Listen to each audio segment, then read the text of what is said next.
Welcome to Man Does Tech, where I solve the problems you didn't even know you had. In this video, I will explain how to start your Subaru Ascent with the physical key. This is a crucial skill, especially if your key fob battery dies unexpectedly.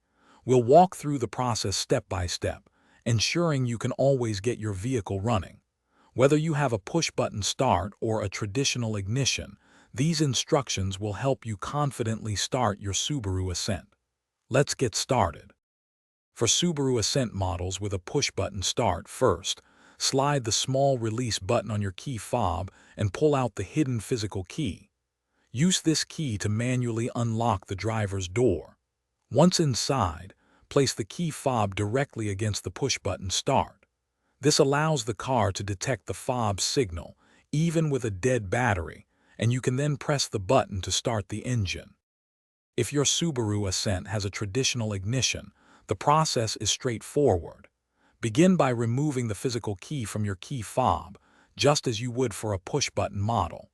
Next, insert this physical key directly into the ignition cylinder located on your steering column.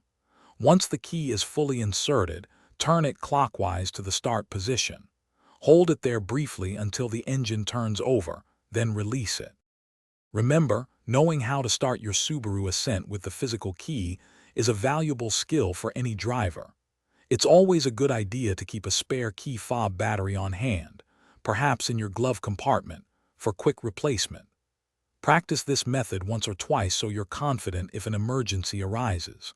Also, for those looking to enhance their home, check the description for a link to the Echo Dot smart speaker and other great deals. It's a fantastic way to bring smart features into your space.